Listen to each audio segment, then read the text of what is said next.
결국은 증권사만 돈 벌더라. 부익부 빈익빈 자본주의 사회에서 왜 개인 투자자들이 실패하고 돈을 잃는가? 전문가가 내일 주가를 알까? 결국은 우리가 뭘 투자할지 모를 때 자본주의를 생각하면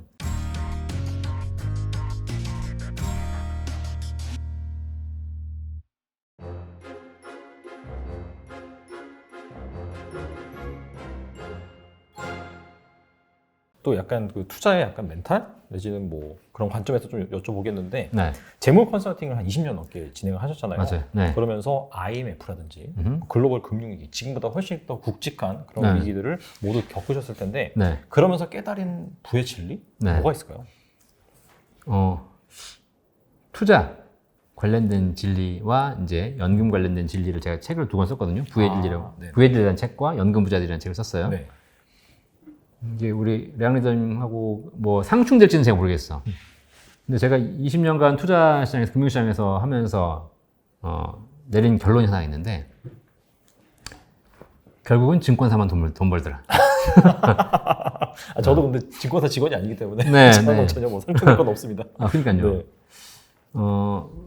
이 시스템을 보니까 결국 부익부 빈익빈 자본주의 사회에서 왜 개인 투자자들이 실패하고 돈을 잃는가? 뭐 IMF 금융위기, 뭐 외부적인 상황이 닥쳐왔기 때문에 우리가 리스크를 겪었지만 실제로 그런 얘기도 있잖아. 누군가에 의해서 조작된 것일 수도 있다. 그렇죠. 누군가 그런 음모론이 의도한 있죠. 거죠. 그죠? 왜냐면 뭐 불만이 많이 쌓이는데 불만을 해결하는 방법은 불만을 들어주는 것이 아니라 아예 한번 싸그리 망해버리는 거예요. 그러면 불만이 완전히 사라지는 그런 경우가 있거든요. 그런 기회로 IMF나 금융위기가 우리 사회에 닥쳤을 수도 있다는 거예요. 근데 그 사회를 겪으면서 다 보니까 개인들은 망하기도 하고 뭐 흥하기도 하고 기회를 잡은 사람도 있고 날린 사람도 있지만 중요한 건 금융회사들은 다 돈을 벌었다는 사실이에요. 어떠한 경우에도.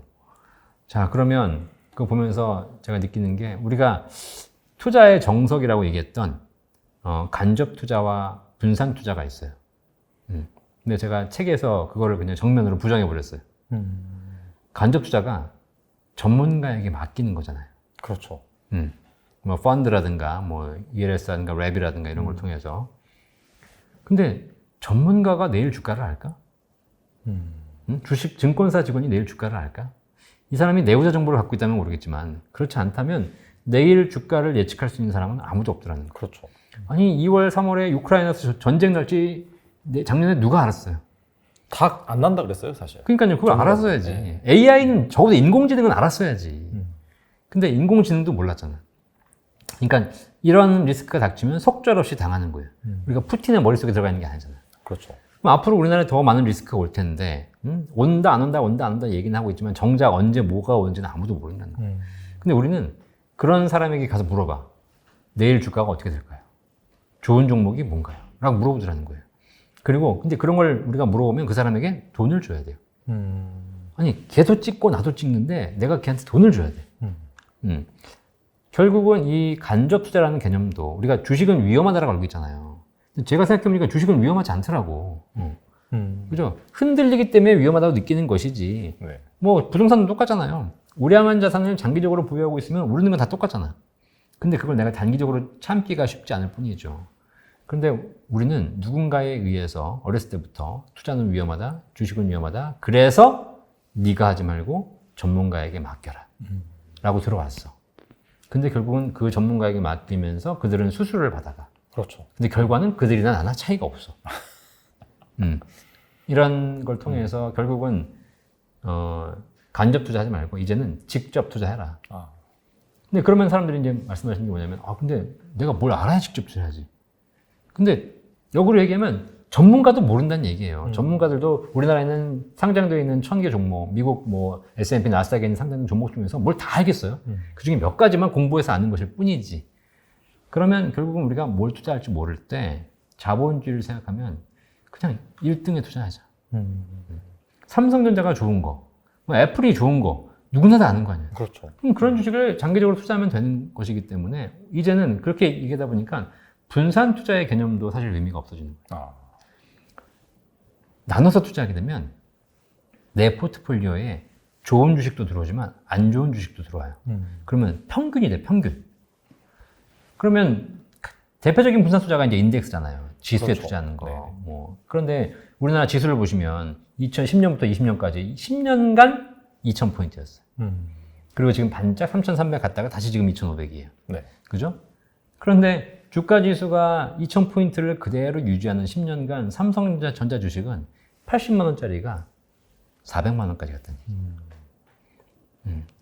그걸 자꾸 생각해 보니까 삼성전자가 우리나라에서 1등 주식이고 시가총액의 거의 4분의 1을 차지하고 있는 회사인데 얘가 80만 원짜리가 400만 원 갔으면 코스피 지수도 비슷하게 올라줬어야 되잖아. 그렇죠.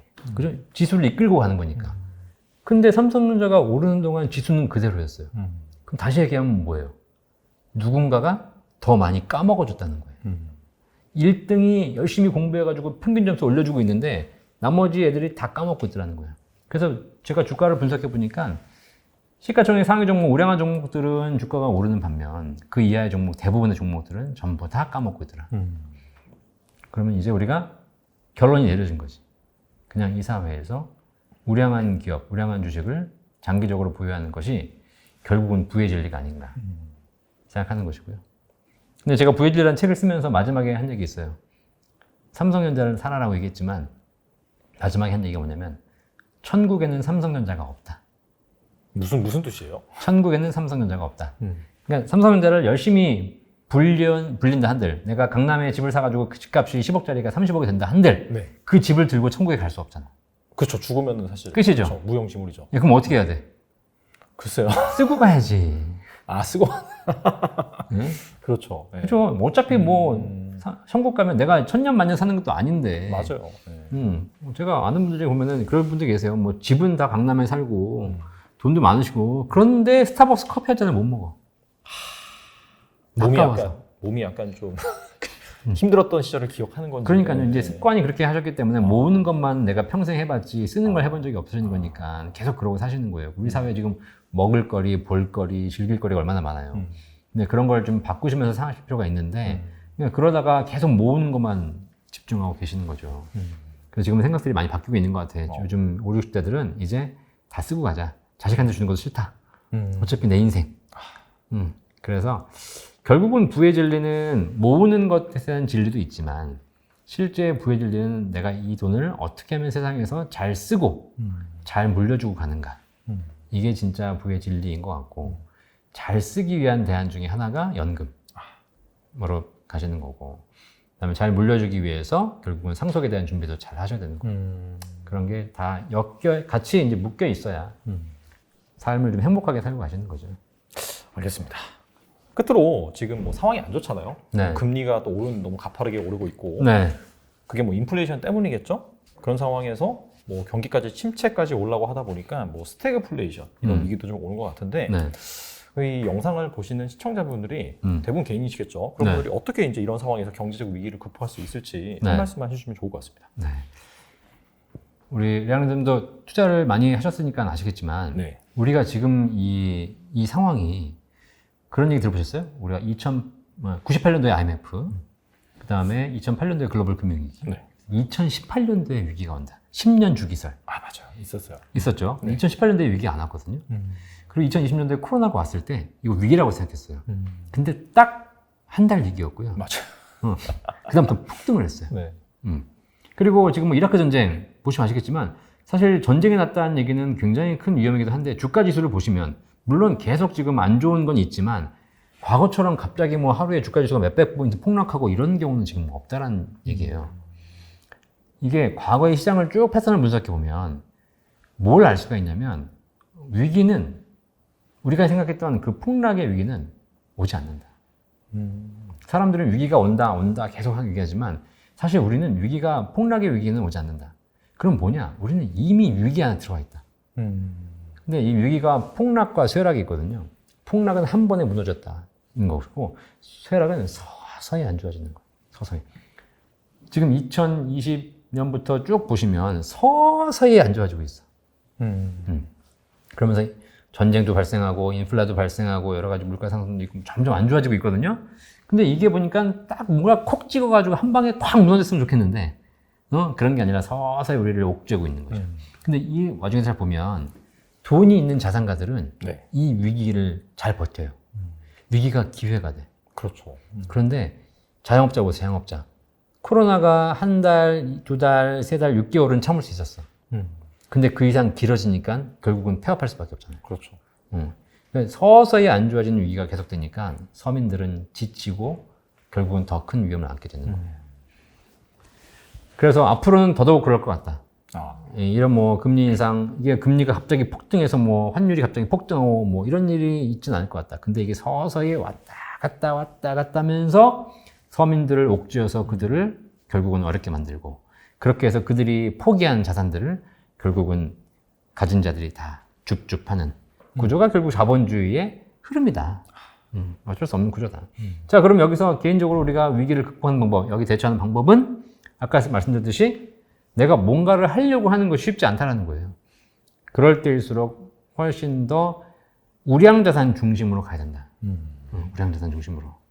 그래야지 이 위기를 극복하고 살아남았을 때 우량자산, 예를 들면 삼성전자라고 하면 삼성전자를 내가 투자한다는 얘기는 이재용 부회장과 수익률이 같다는 거예요. 같아. 이재용 부회장이 1조 벌 때 나는 1,000만 원 벌겠죠. 10% 같이 버는 거니까. 근데 중요한 건 어쨌든 수익률은 같잖아. 그래서 그 방법 밖에는 사실 없는 것 같다. 어설프게 위기를 극복하려고 이것저것 했다가 결국은 더 크게, 더 큰 위험에 처할 가능성이 크다. 알겠습니다. 나와주셔서 좋은 말씀 많이 해주셨는데 크게 두 가지로 요약할 수 있을 것 같아요. 정말 우량자산에 정말 부자에 붙어 있어야 된다. 한 배를 타야 된다. 그런 부분이 있고 그 다음에 벌어들인 돈이 있다라고 한다면 막 주식이라든지 코인이라든지 여기저기 막 기웃거리는 것보다도 일정 부분을 나 자신한테 투자를 해서 몸값을 올려라. 그렇게 장기적으로 가다 보면은 분명히 또 경제적 자유를 이룰 수 있다라고 이제 생각이 들고요. 현실적인 조언 여러분들도 잘 귀담아 들으시고 또 추가적으로 궁금하신 부분이 있다라고 한다면 최근에 저술하신 책 그리고 유튜브 채널도 운영하고 계시니까 꼭 방문하셔서 좋은 얘기 많이 들으셨으면 좋겠습니다. 지금까지 이영주 대표님 나와주셔서 감사합니다. 감사합니다.